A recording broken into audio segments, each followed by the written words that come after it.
Olá, eu sou Sebastião Salgado e peço a você que se junte a inúmeras pessoas em todo o mundo para fazer um apelo urgente aos dirigentes do Brasil. O que juntou todas essas pessoas durante a pandemia? Elas têm medo de que o terrível vírus que ataca o planeta seja ainda mais violento para os índios do Brasil.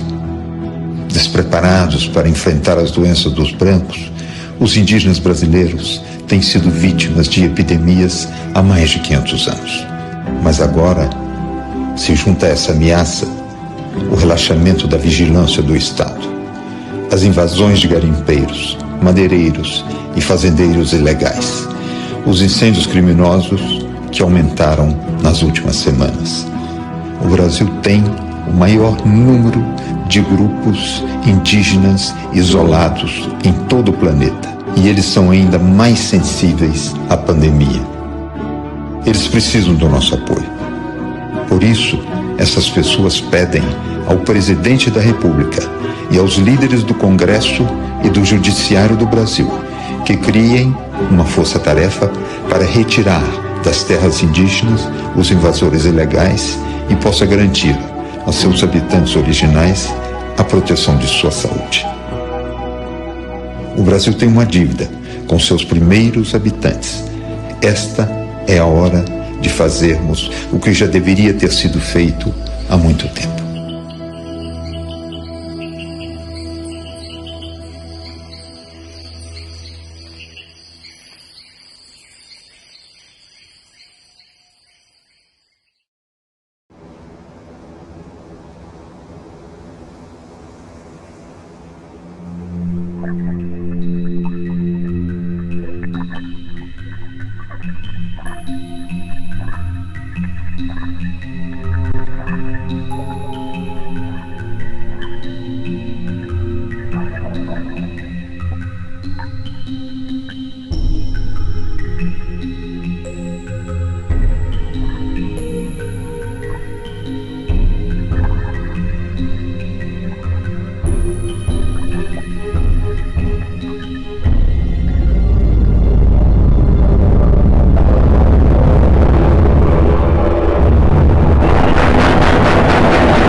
It started out like any other trip home. At first, it seemed just like the usual frustrations. Hey, I want to play the game. It's a video, Mum. Oops, sorry. How much longer? Don't worry, we'll be home in no time. Oh, no.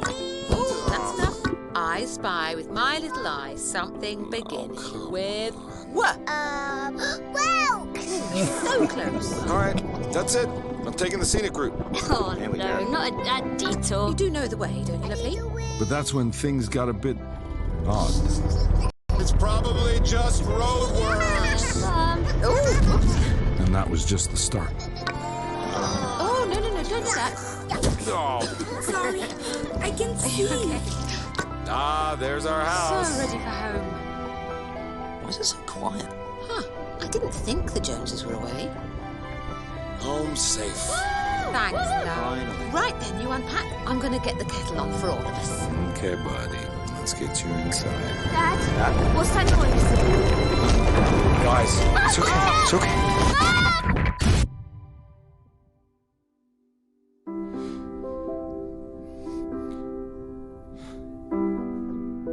Was rubbish.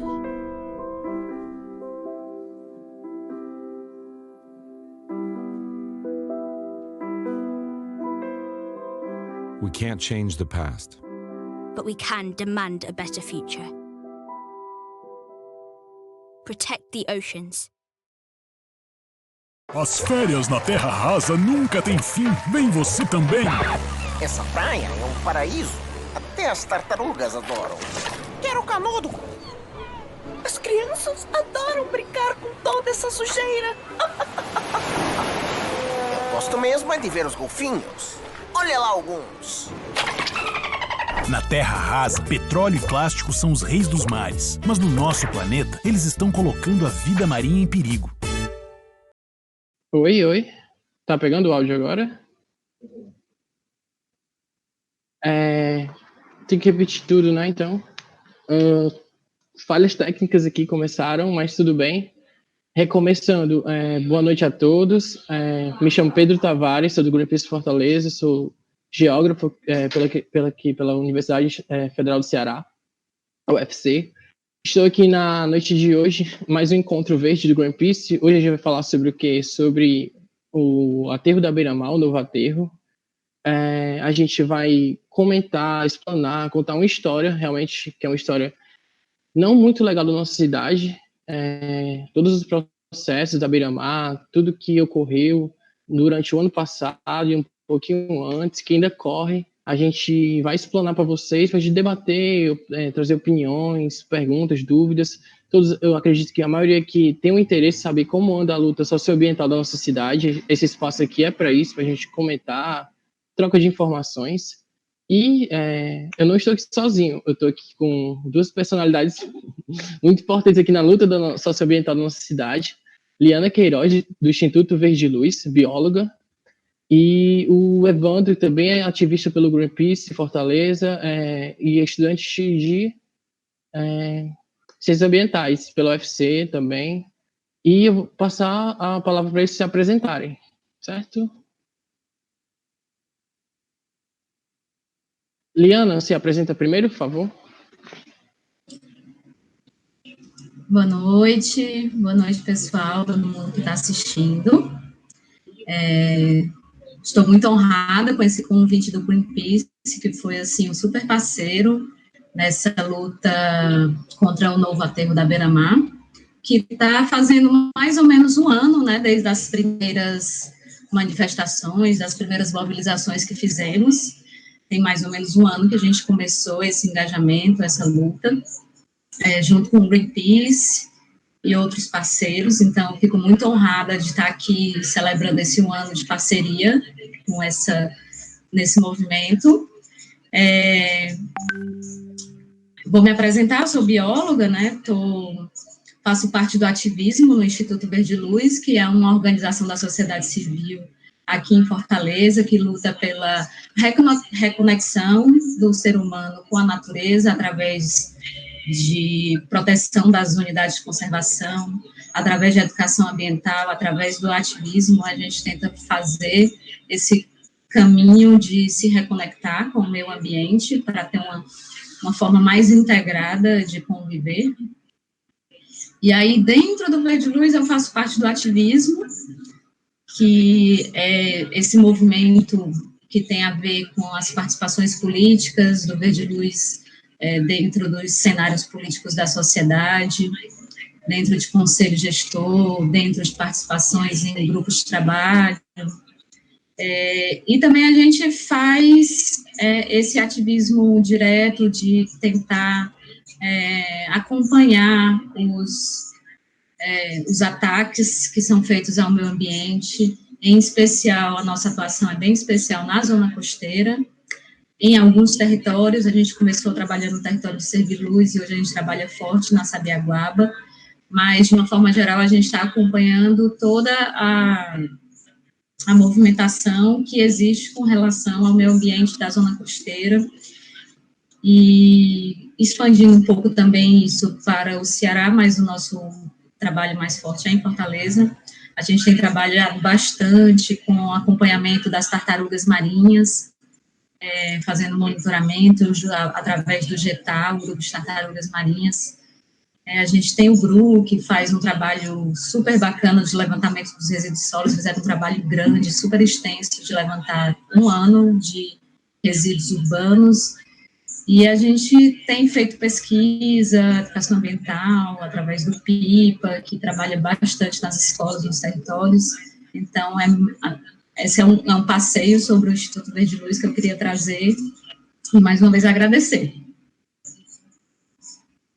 É muito legal ver o quanto o Verde Luz atua aqui diretamente na nossa cidade, no nosso estado, o quanto movimenta de ativistas que têm uma causa, têm um propósito de fazer algo, e muitas vezes sozinho não consegue atuar de uma forma mais eficaz. Aí se juntam em grupos socioambientais, em ONGs, como o Greenpeace Fortaleza, o Instituto Verde Luz, entre outros, para conseguir fazer volume e bater de frente contra o que a gente acredita que é errado, né, na nossa cidade. Mandar um abraço aqui para quem está assistindo, que é a Camila Maria, a Maíra, a Viviane Souza, a Adriana, o Mick do Verde Luz também está assistindo aqui. E agora eu quero passar a voz para o nosso outro convidado, que é o Evandro, também ativista aqui do Greenpeace Fortaleza. Vou passar para ele aqui. E aí, Pedro, boa noite a todos, todo mundo que está assistindo a gente.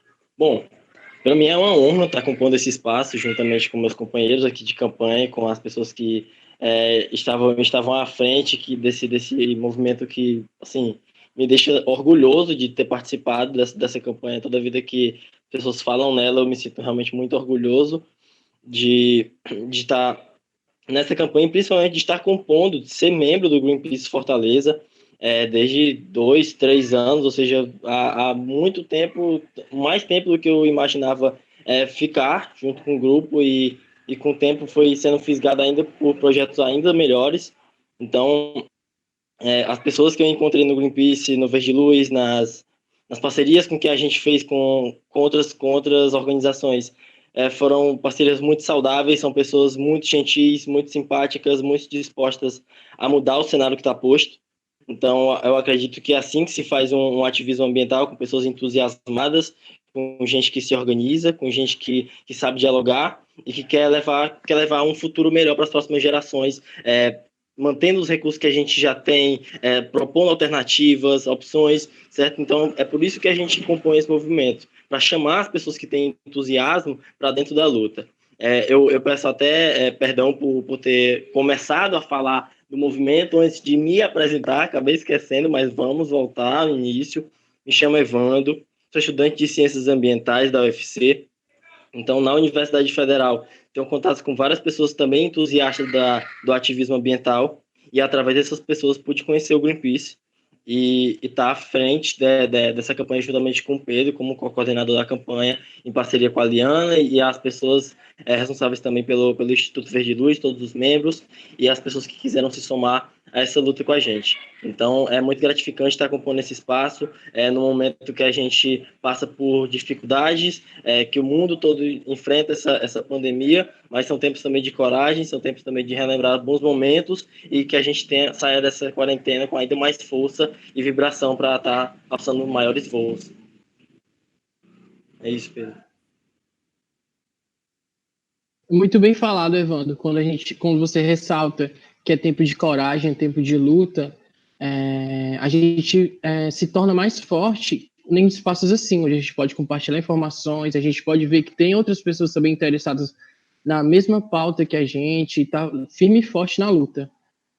Outros abraços que eu posso mandar aqui para o Conde, deixa eu ver, para o Flávio, para a Kathleen, para o Marcelo, para a Silvia, para a Biblioteca Comunitária, que sempre tem acompanhado nossas lives aqui. Agora eu vou pedir para a Liana falar um pouquinho explicar para a galera que está em casa como começou o processo de querer barrar a obra do aterro, quando a gente soube, no caso, foi feita análises técnicas, foi feita uma campanha, e eu queria que a Liana introduzisse isso para quem para quem não conhece ainda toda a história que envolveu o aterro da Beira-Mar e o ativismo aqui em Fortaleza.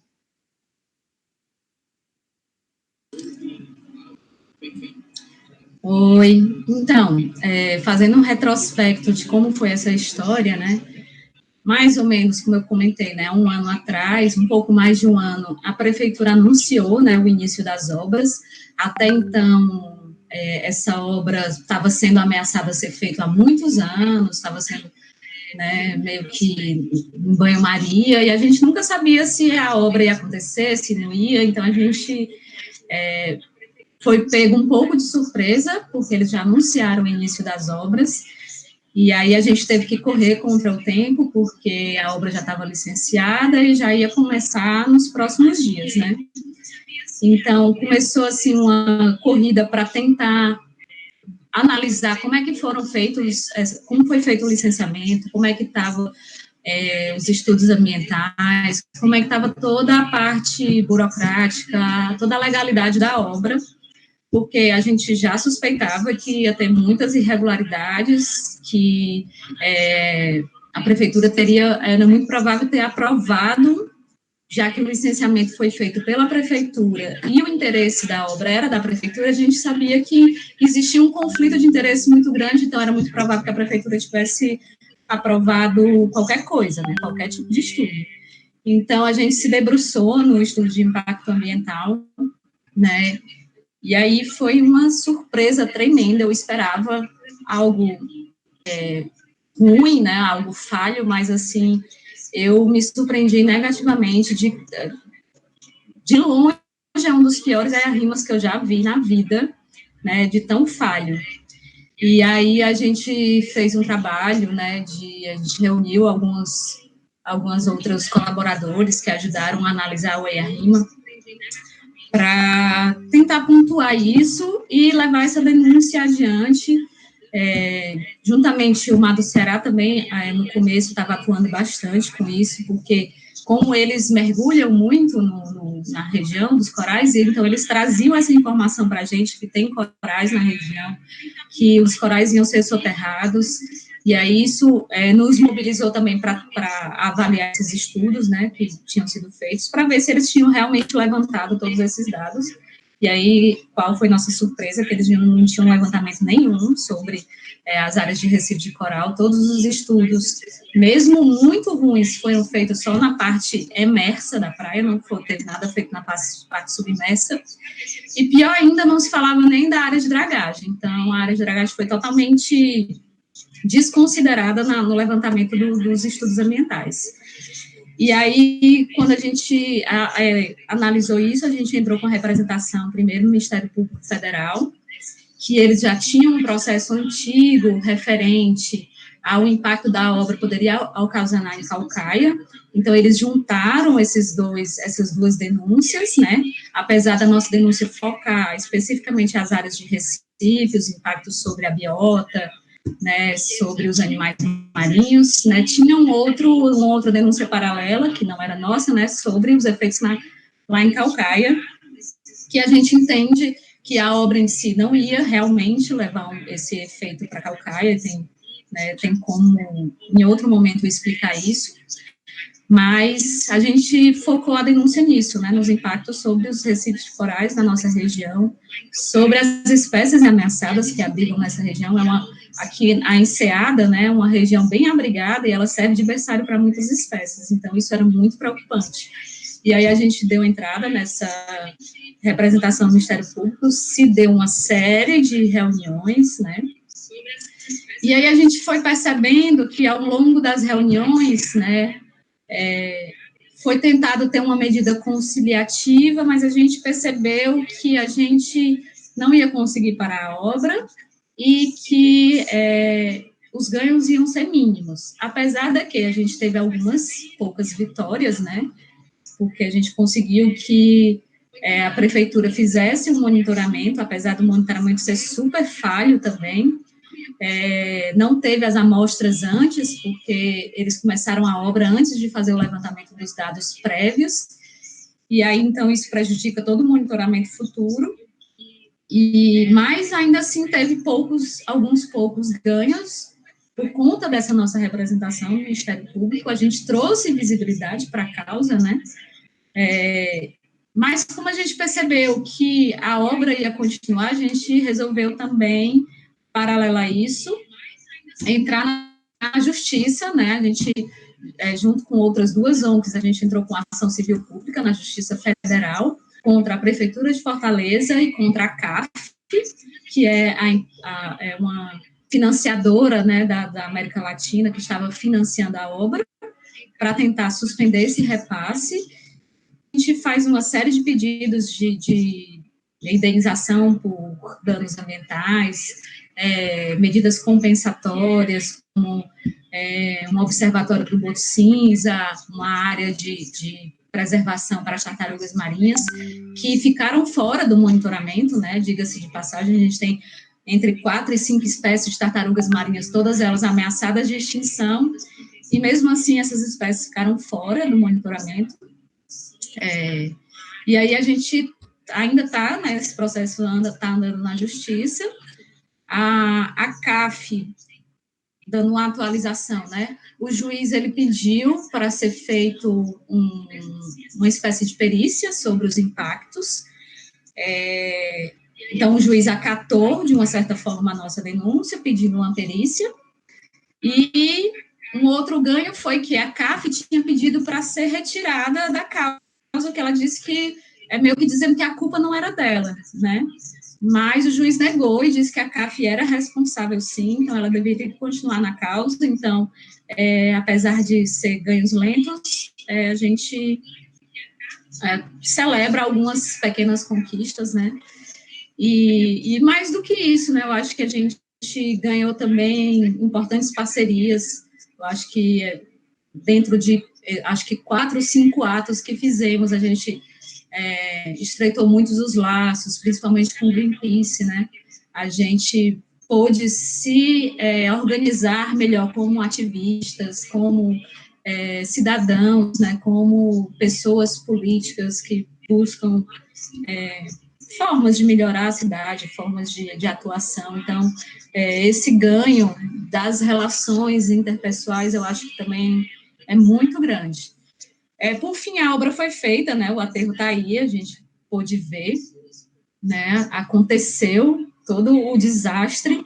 A gente tem alguns levantamentos que o próprio Labomar fez já prévios, né, e conversando com pessoas que estão trabalhando no monitoramento da obra do aterro, do Labomar, o pessoal comenta, né, as áreas que foram soterradas, alguns absurdos que a gente já ouviu falar.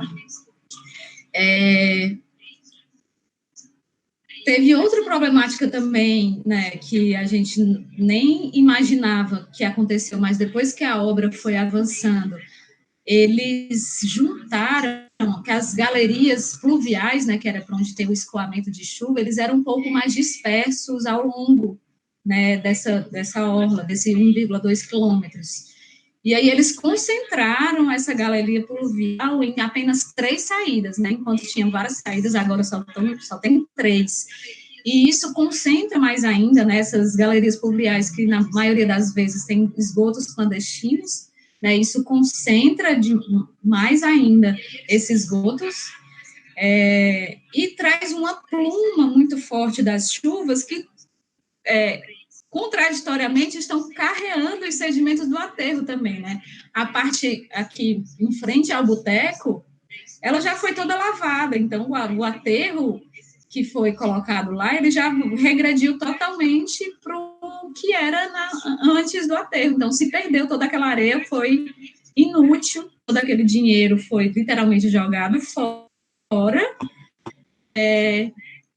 A gente viu também a obra completamente mal feita, né, no estilo do estudo ambiental. A obra se reflete toda essa condução desse processo, ele é completamente mal feito. Então, a gente vê um perigo gritante nas áreas de banho, né, para a população, porque se você entrou para dentro do mar, né, você entrou em águas mais profundas, então quando você chega no final da praia, ela cai abruptamente, então você está tomando banho no fundo do mar, é uma área extremamente funda, então ficou super perigoso. Pelo menos aqui na área do aterro da Praia de Iracema não tem nenhuma placa, eu sei que eles botaram placas mais para mais para perto da estátua, mas aqui perto do boteco não tem nenhuma placa, é super perigoso. A gente já teve alguns casos de risco de quase afogamento. A gente tem um espigão que eles não decidem se está bloqueado ou se está aberto, porque fica aquele negócio que nem está aberto nem está fechado, né? Antes do lockdown, as pessoas passam ali tranquilamente, e as coisas assim bem entulhadas, e até um dia desse, eu acho que agora eles tiraram, tinha uma duna, né, numa parte aqui, que o vento ia levando toda a areia embora, né, então, assim, é bem sintomático a forma como a prefeitura lida com as questões ambientais, né. Então, assim, só para trazer um panorama, foi mais ou menos isso. A gente fez uma abaixo-assinado também, que chegou a quase mais de 11 mil assinaturas, né, para trazer essa pressão. Então, teve um apelo, teve uma participação social bem importante, e é mais ou menos isso. Vamos ver se vocês querem complementar com mais alguma coisa. Muito obrigado pela fala, Liana. Foi esclarecedor demais. Fez um grande apanhado do que tudo que aconteceu naquela época, que ainda está acontecendo, né, de certa forma. Lembrando, para a gente se posicionar onde fica o aterro, ele fica entre a Desembargador Moreira e a Rui Barbosa. 80 metros de faixa de areia foi implementado nesse aterro, e ele tem a extensão de 1,2 quilômetros, que é de um espigão até o outro. Eu queria também falar sobre o que a Liana falou no final, que é sobre o risco para os banhistas, para as pessoas frequentadoras da praia, o quanto ficou perigoso. Se não me engano, o jornal O Povo já fez uma matéria sobre isso, sobre relatos de pessoas que levavam aquela sua família, crianças, pessoas mais idosas que não tem tanta força para lutar contra o mar, o quanto aquela área ficou inapropriada para banho pela violência do mar, realmente, pela profundidade que ficou a parte da orla, a orla mais próxima, onde as pessoas tomavam banho, onde ficava mais calmo para levar as crianças, deixar por ali. Hoje em dia, não. As placas foram implementadas justamente após a conclusão da dragagem, do aterro. Foi tipo, inviabilizou uma coisa que já estava muito bem sem, que é a forma de como as pessoas usufruíam do meio ambiente, da praia. Mandar uns abraços aqui, né? Agora pro Thiago Studat, pro Sérgio Luiz Milgrau, pro João Vitor, pro Rodolfo. Eu queria passar a bola agora pro Evandro, para ele falar um pouquinho sobre o ativismo. Ele também pode complementar alguma coisa que ele achou que a Liana falou. Ele pode falar agora também, mas eu queria que ele desse uma olhada mais para o ativismo, que ele ficou na linha de frente nas campanhas, nos atos, e eu queria que ele compartilhasse essa experiência com a gente. Por favor, Evandro. Então, Pedro, assim, brilhante também a fala da Liana, fez realmente um grande apanhado, esclareceu bem mais sobre como está a situação atualmente. A gente passa por ali, vê, às vezes não consegue interpretar muito bem o que está sendo feito ali, porque é uma obra realmente que deixa a gente muito confuso, porque realmente é uma obra que começou sem pé nem cabeça, realmente não foi feito um EIA-RIMA para as pessoas que nos acompanham, que não tem tanta propriedade nessa linguagem científica, é um estudo de impacto ambiental, ou seja, quanto aquela obra vai impactar naquela população de tartarugas, golfinhos, ou seja, todo o ecossistema que está envolvido naquela parte que vai ser atingida por uma obra. Então, ou seja, foi apresentado um EIA-RIMA completamente falho, foi detectado, isso muito importante, a determinação, a tomada de decisão do Instituto Verde Luz, juntamente com o Mar do Ceará, que foram juntando evidências, coletando informações, fizeram uma representação oficial. Então, muito importante esse tipo de de posicionamento, e aí entra realmente o fator do ativismo ambiental, que é a parte que me toca na história, que é a parte que comociona, que emociona, que comove as pessoas, que traz as pessoas para dentro do movimento, porque a praia é um espaço comum entre as pessoas, então elas se sentem em casa, elas se sentem no seu ambiente de lazer, na sua hora de descontração com seus amigos, na praia também. Então, além de se tratar de um ecossistema que abrigava várias espécies, diferentes espécies, inclusive 5 espécies de tartaruga em extinção que não foram citadas, ou seja, é um ambiente também que é utilizado para encontros, para confraternização entre amigos, para levar a família, ou seja, é um espaço de lazer que nós temos na cidade, nosso ponto de escape numa cidade litorânea como a Fortaleza, certo? E foram investidos 70 milhões para passar concreto, ou seja, em cima da areia, concretar tudo aquilo, levar as pessoas para um ponto onde o banho é mais profundo, onde apresenta riscos, ou seja, sem ter para quê, ou seja, eu sou um cara a favor da modernidade, eu sei que os colegas participam também e compartilham desse sentimento que a gente deve ser pessoas cada vez mais modernas, atualizadas. Eu acredito que uma obra de modernização pensada, chamar essas pessoas à participação pública para conversar, para saber qual seria a forma mais viável de remodelar a nossa orla, que já é muito bonita, mas também que já é muito modificada. Eu acredito que se queria fazer esse tipo de modernização, deveria ser conversado com a população de Fortaleza e não simplesmente imposto a gente, como muitas das situações que a população fortalezense, cearense, brasileira, passa todos os dias, que é de não estar presente nesse espaço de discussão, certo? Então, eu acho realmente de muita relevância que nós participemos desse tipo de espaço. E partindo desses princípios, o Greenpeace se envolveu na luta porque compartilha desses princípios de que a gente tem que atuar pelos nossos recursos naturais, pelos animais, pela fauna, pela flora e por tudo que está envolvido, mas também pela sociedade civil, por todo mundo que está compartilhando daquele espaço público, que tá engajado nas lutas socioambientais. Então, acredito que essas pessoas devem ser inseridas na luta. O Greenpeace compartilha dessa filosofia e, a partir desse pressuposto, a gente foi estabelecendo parceria junto com o Verde Luz, Ceará no Clima, Mar do Ceará, Aquasis, organizações que chegaram junto nessa luta com a gente para somar. Fizemos vários atos da campanha, os resultados nas redes sociais foram notórios, foram lançadas notícias nos noticiários mais conhecidos como O Povo, Diário do Nordeste, feita uma matéria na TV Cidade, ou seja, então a gente teve visibilidade durante a campanha e a gente, inclusive, agradece a mobilização das pessoas que tiveram com a gente nessa campanha, porque foi muito bom ver o acolhimento, ver que as pessoas estavam nos apoiando naquele momento e, ou seja, para as pessoas que estavam participando da campanha naquela hora, era muito...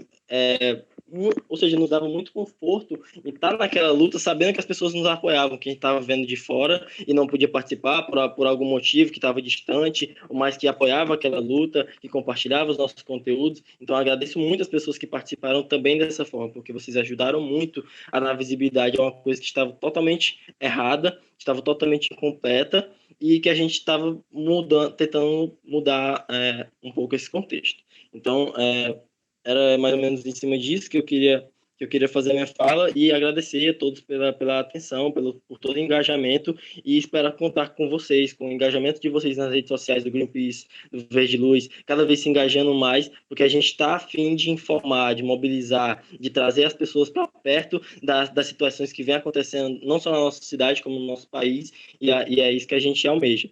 Certo? Então, que vocês estejam engajados junto com a gente na luta, para que a gente possa ser mais crítico, mais ativo, para que a gente possa ter cada vez mais voz e para que a gente possa preservar nossos recursos, nossos direitos, certo? Fica o meu abraço a todos. Muito boa a sua fala, Evandro, quando lembra da nossa força enquanto movimento ambiental e a união dos movimentos ambientais, como a Liana também já tinha citado, sobre como os movimentos se organizaram de uma forma mais forte nesse período, tipo, era um momento mesmo de união, e essa união permaneceu, mesmo com o aterro sendo concluído, outras mobilizações vieram questão do óleo, e outras que estão por vir aconteceram, e a gente está mais unido, os movimentos conversam melhor, acredito, depois disso. E a minha visão sobre a questão do aterro foi, tipo, o meu papel como ativista entra num contexto muito interessante, porque eu estava me formando na faculdade, Geografia, e eu não tinha, como posso dizer, eu sou licenciatura, então já tinha dado um retorno para a sociedade em aulas, em eventos, em palestras, mas não de forma, tipo, braçal, entre aspas. Eu participar não só participar, mas organizar atos, eventos contra a obra foi uma experiência muito nova, que eu tive o prazer, claro, de compartilhar isso com vocês nesse momento. Eu era muito inexperiente em relação a praticamente tudo que tangia essa questão de ser um ativista e ir lutar pela causa. Eu compartilhava muito na internet, eu tinha essa noção, mas botar a mão na massa realmente aconteceu ano passado. Acredito que muito uma questão foi uma reação, tipo, pessoal ao que estava acontecendo no momento com o país. Nós temos um presidente totalmente que traz retrocessos todos os dias, um ministro do meio ambiente que boicota as instituições como o IBAMA e ICMBio. E eu, como geógrafo e como cidadão, mas antes de tudo, queria dar um retorno, queria lutar, queria mostrar que eu estava indignado com aquilo. E isso foi um pontapé. Tudo que estava acontecendo de ruim no Brasil, por incrível que pareça, foi um pontapé para eu sair da minha casa, da minha zona de conforto, e lutar contra. A questão do aterro foi uma questão muito local daqui de Fortaleza. Fiquei tipo, muito emocionado com os atos.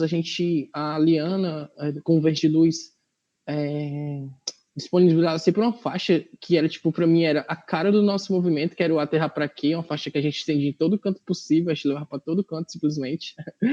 A gente abriu em um momento da obra que, tipo, ficou... Tem até as fotos, vocês podem ver tudo, esse registro temporal também, no nosso Instagram, Aterrar Pra Quê, que é o nome que encabeça a nossa campanha, Aterrar Pra Quê, Salve os Corais de Fortaleza. No Instagram é Aterrar Pra Quê.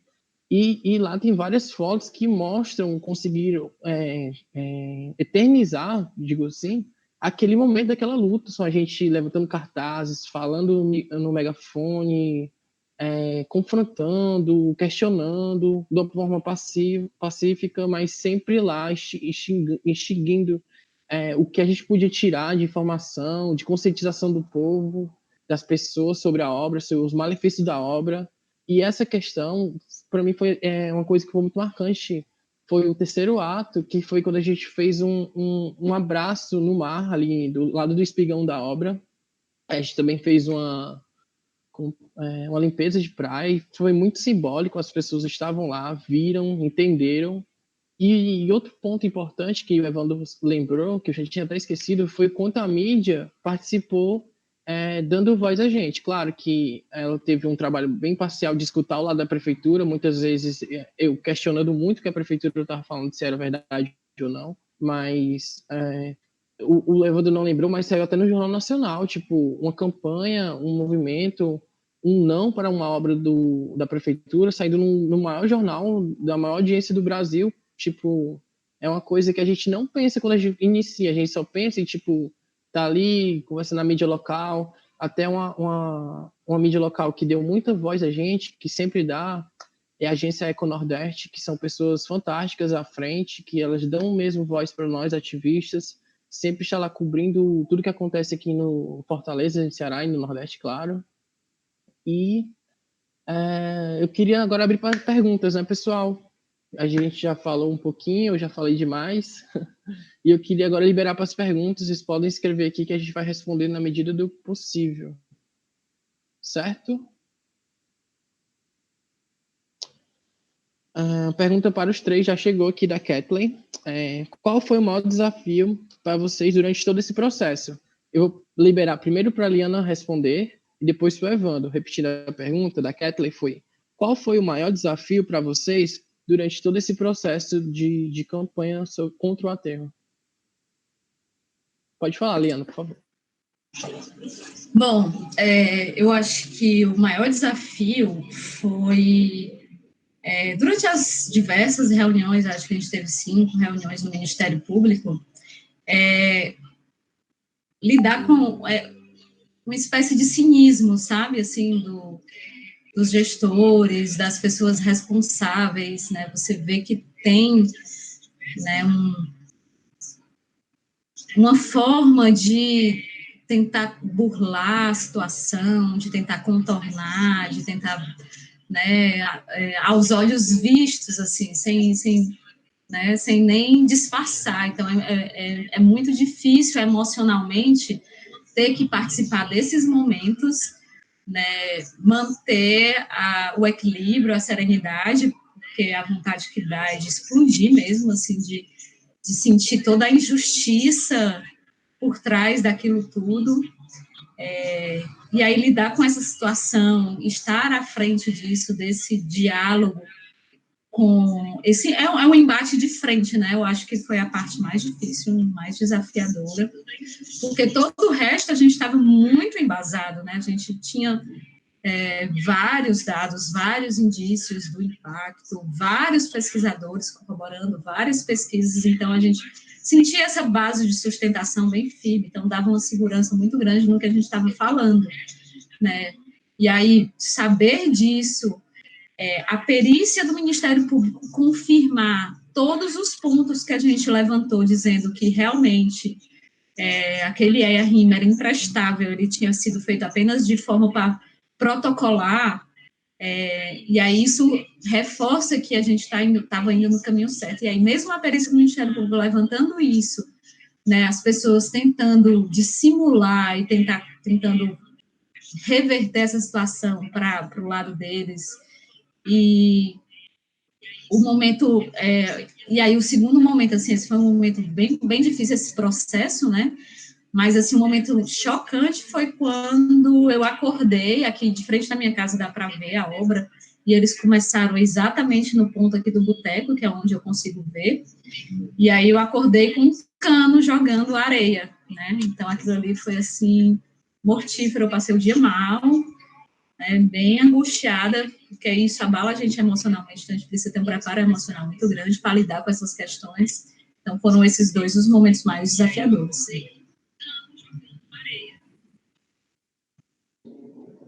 Eu compactuo com suas falas, esses momentos para mim foram bem pesados mesmo, eu lembro de uma reunião que a gente estava que realmente eu não via nenhuma sensibilidade com a questão ambiental dos representantes da prefeitura.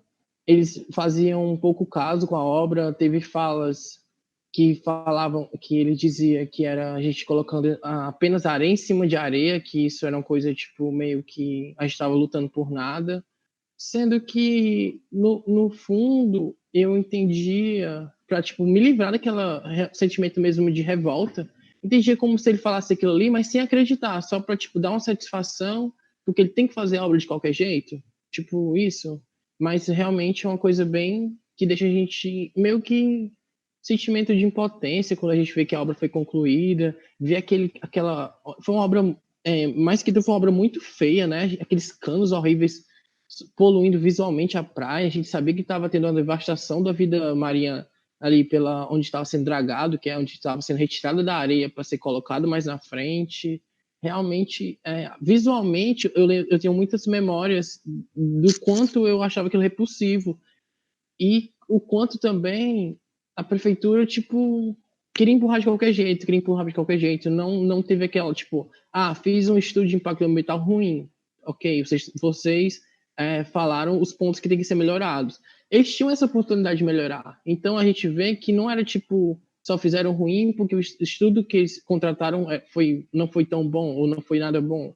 Eles não queriam mesmo, não tinham esse interesse de fazer uma coisa direita, e isso foi o que me machucou muito, porque eu venho da academia, vocês também muita gente vem, e vê, tipo, o estudo que a gente faz, o estudo que a gente lê, que a gente entende como certo, tipo, amassado e jogado no lixo, não importa. O que importa é fazer aquela obra porque esteticamente vai agradar, vai aumentar a especulação imobiliária, e X.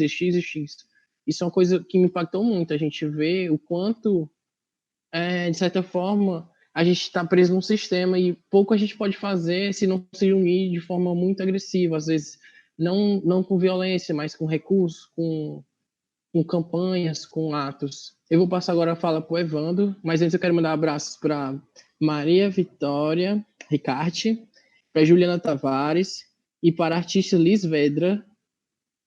Agora eu vou passar para o Evandro falar a parte que mais... qual foi a parte mais difícil para ele. Por favor, Evandro.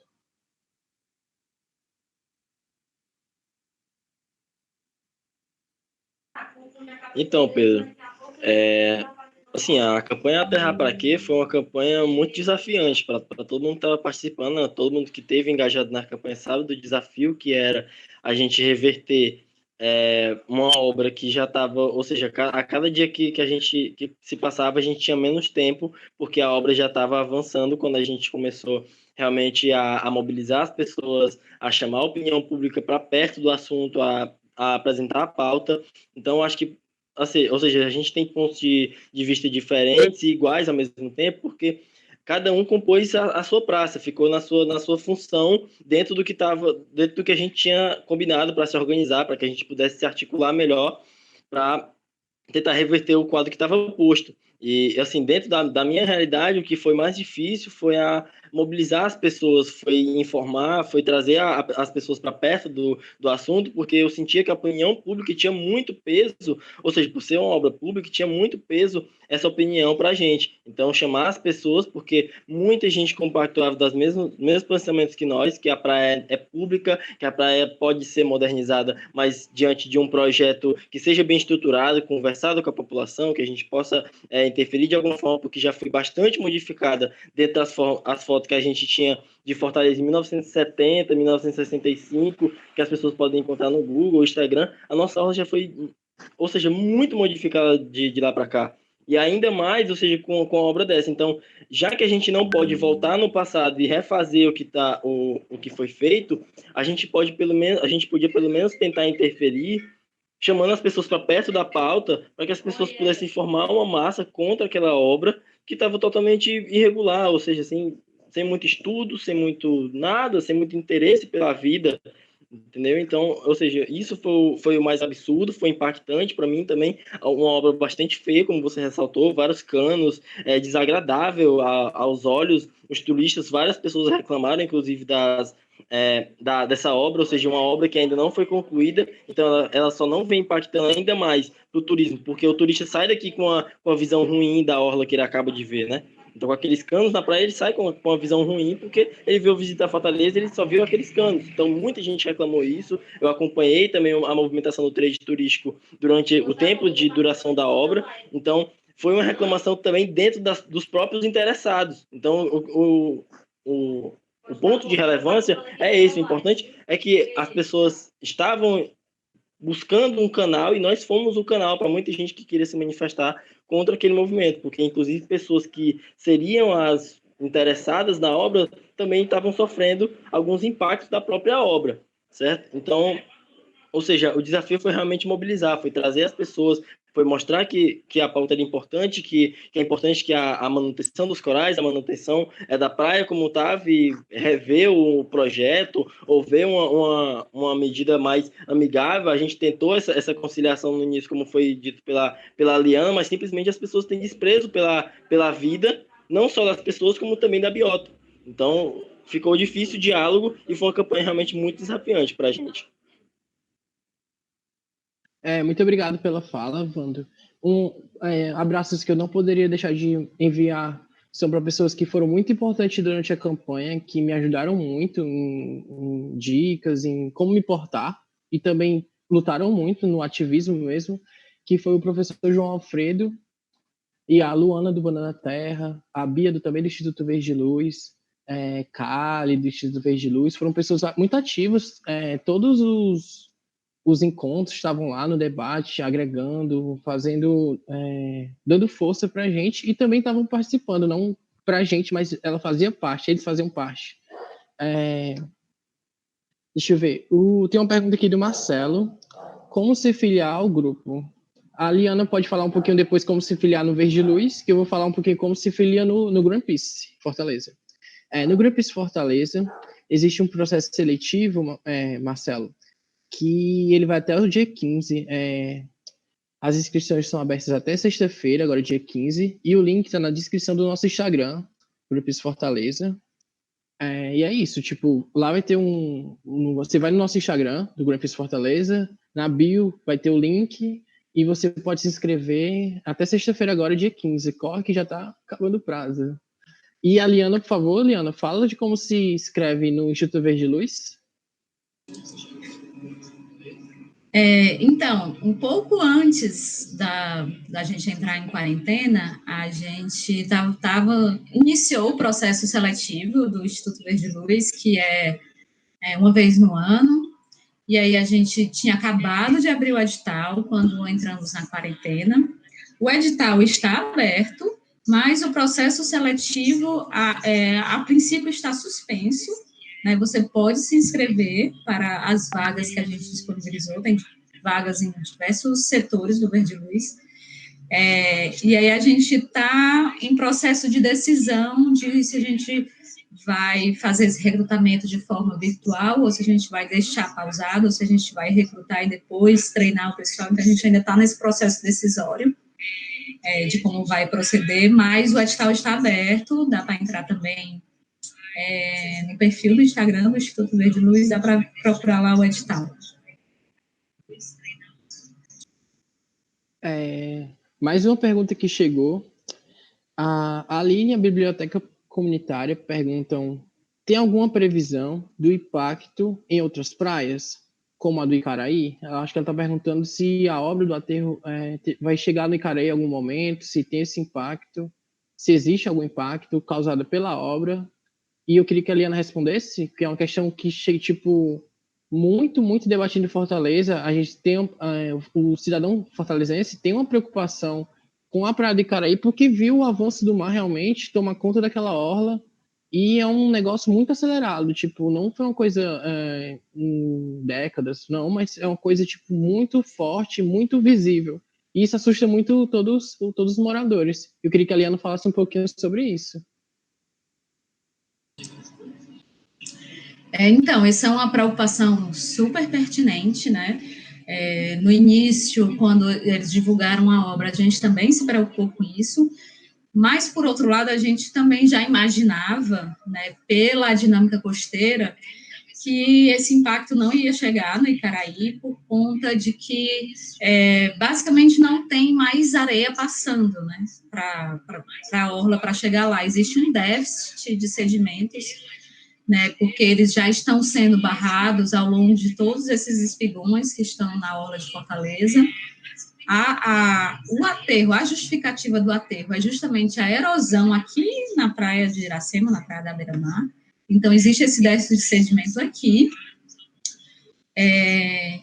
E aí, esse processo, ele não iria adiante, porque você não ia estar barrando nenhum sedimento a mais, né? Até porque não estaria passando sedimento. E já foi feito vários levantamentos, essa questão, assim, já foi, inclusive, bem superada. A gente acompanhou isso para, né, entender. Não quer dizer que a situação do Icaraí não seja dramática. Ela é um reflexo da nossa ocupação na orla de Fortaleza, né? Porque tudo se iniciou com o Porto do Mucuripe, que está barrando essa corrente que vem de leste para oeste. E aí esse processo foi sendo passado através dos espigões, mas, assim, a princípio não tem mais esse processo, não tem mais areia a ser transportada, por isso que falta areia lá no Icaraí, mas também falta areia aqui em Fortaleza, e esse era uma das justificativas da obra. Outro grave problema no Icaraí é a ocupação das dunas, né, que é um dos grandes bancos de sedimento que o vento joga essa areia para oeste, né, os nossos ventos de leste para oeste jogam areia a oeste. Então, a ocupação das dunas de Fortaleza, a ocupação das dunas do Pacheco, Iparana e Icaraí também contribuem para essa falta de sedimento no Icaraí. Então, essa é uma questão de que é bem esclarecida, assim, não há poucas dúvidas. Muito obrigado pelo esclarecimento. Eu queria dar umas considerações finais, que ontem foi aniversário do Leonardo, membro do Greenpeace aqui em Fortaleza. Parabéns, Leonardo. Hoje é da Kimberly, que é ativista do Greenpeace lá em Belém. Parabéns também, Kimberly, sempre está aqui nas nossas lives. Queria convidar vocês a curtirem não só a página do Greenpeace Fortaleza, como a do Instituto Verde Luz e a do A Terra Pra Quê, que é muito importante. Próxima quarta-feira vai ter outra live com outro tema, que o tema vai ser a importância da sustentabilidade na agricultura. A gente vai ficando por aqui e eu peço muito obrigado a todos, muito obrigado pela participação, pelo tempo disposto a nos ouvir, a debater. Queria que a Liana finalizasse se despedindo e depois o Evandro para a gente encerrar, porque é 60 minutos, né? Infelizmente vai encerrar de uma hora para outra. Então, me despeço por aqui, passando a bola para a Liana, depois para o Evandro. Mais uma vez, eu quero agradecer imensamente a participação, esse espaço de fala, essa oportunidade, né? Quero deixar um lembrete sobre para que a gente reflita como é que a gente quer a ocupação da nossa cidade, né? A gente está aí aumentando essa área de praia para a gente não utilizar, né? Já que a balneabilidade das praias de Fortaleza, ela não foi cuidada, ela não é cuidada. Então, eu estava acompanhando um pouco antes da quarentena, né? Todas as praias aqui da orla de Fortaleza estavam impróprias para banho. Então, que cidade a gente quer? A gente gasta 70 milhões para aumentar uma área de areia numa praia suja que a gente não vai poder tomar banho. E aí a gente reflete as nossas atitudes, as nossas decisões políticas, né? Tudo que a gente faz, ela é político, as escolhas que a gente faz, então, que a gente possa levar esses ensinamentos aí para a vida. Só lembrando, pessoal, essa live vai ficar gravada e disponível no YouTube, para quem chegou do meio, para quem pegou no fim, quer rever. Agora passar a bola para o Evandro se despedir. Então, eu queria agradecer o tempo de todo mundo, a atenção, todo mundo que parou, tirou um pouquinho do tempo da sua quarentena para estar nos assistindo, falando um pouco mais sobre essa pauta, sobre a campanha, que foi A Terra Pra Quê, a relevância dela, porque é muito importante que a gente tenha essa percepção, que a gente veja esse tipo de campanha para a gente realmente acordar e ver que tem gente fazendo coisa e a gente querer se mobilizar cada vez mais com aqueles que compartilham dos mesmos pensamentos e filosofias que a gente, para que a gente possa somar um movimento e conseguir bons resultados, diferentes dos que estão postos aí na nossa atualidade. Eu acredito que foi um papo bem legal esse da gente aqui hoje. Gostaria de agradecer a todos os envolvidos, a todos que vieram somando com a gente desde o começo da campanha. É muito bom saber que a gente teve do nosso lado pessoas que tinham entusiasmo para lutar pelas mesmas causas que a gente. Isso é muito bom. E é bom saber que a gente vai poder continuar, porque tem gente interessada, tem gente querendo participar cada vez mais das nossas campanhas, e eu deixo aí um convite para que as pessoas possam se engajar cada vez mais, seguir o Instagram do Greenpeace Fortaleza, do Instituto Verde Luz, das organizações que lutam em prol do meio ambiente, dos direitos socioambientais, também ressaltar o trabalho de comunidades como a comunidade do Poço da Draga, a comunidade do Titanzinho. Muito legal ver a luta dessas pessoas também contra essa exploração costeira. Então a live caiu, mas estamos voltando aqui, certo? Para despedir, para agradecer a todo mundo pela atenção, para dizer que a gente deve ficar firme e forte dentro do que a gente pode, dentro do possível, isolado dentro de casa. Por favor, se cuidem muito, lavem as mãos, por favor, evitem aglomerações, gente, é muito importante, sério. Gostaria de agradecer de novo, assim, porque eu estou muito grato realmente hoje por estar acompanhando esse espaço com essas pessoas e de relembrar uma campanha tão linda como foi, certo? Saber que a gente pôde lutar em conjunto com as associações que eu falei, a comunidade do Poço da Draga, a Associação de Moradores do Titanzinho, que lutam contra essa exploração costeira também dentro dos seus territórios, mal demarcados, diga-se de passagem. E assim, gostaria só de me despedir pedindo para que vocês se engajassem cada vez mais, pudessem compor o movimento com a gente. O Instagram do Greenpeace Fortaleza está aí para informar, do Verde Luz também. Deixei no meu Instagram pessoal também algumas fotos da campanha para que vocês possam ver como foi a evolução, certo? E me despeço aqui mandando um abraço a vocês. Lembrando, pessoal, nossas inscrições vão até o dia 15, agora sexta-feira. queria convidar a todos, já que não podemos sair de casa, não podemos ir à rua, mas a gente pode fazer um web militância, um web ativismo. Está tendo uma pauta muito importante nesse momento, que é a MP 910, que ela legaliza praticamente a grilagem, premia quem fez uso e tomou posse de áreas públicas, áreas da União. E a gente pode fazer essa campanha, fiquem ligados tanto no Instituto Verde Luz como no Greenpeace para se informar mais. Essa live novamente está gravada, vai ser disponível no YouTube, para quem quiser assistir, para quem quiser rever, enviar. A Liana quer falar mais de uma coisa, Liana? Depois a gente encerra, depois só fala, se você quiser lembrar alguma coisa.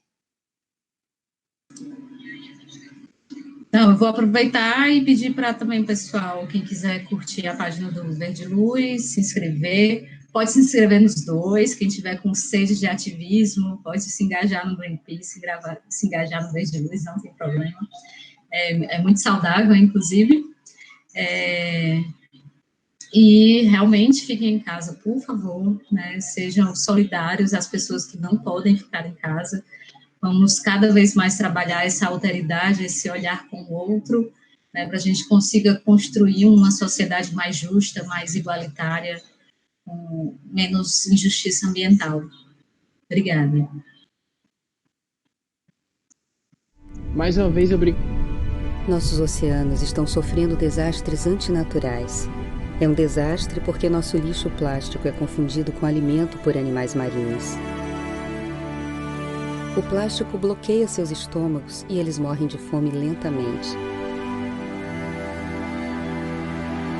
É um desastre porque a pesca industrial está aniquilando a vida marinha com enormes barcos que saqueiam os mares.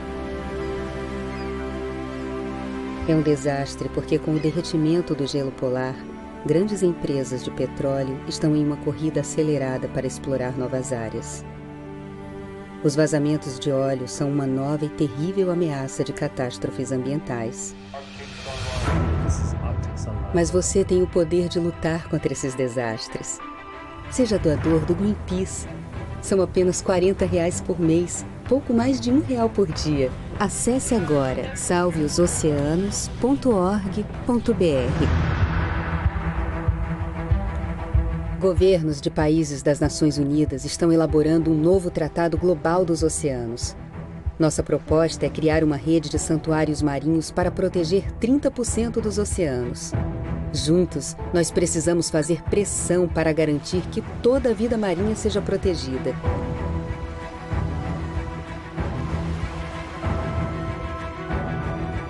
Cientistas estão documentando o valor incomparável dos oceanos, inclusive o inexplorado recife de corais da foz do rio Amazonas.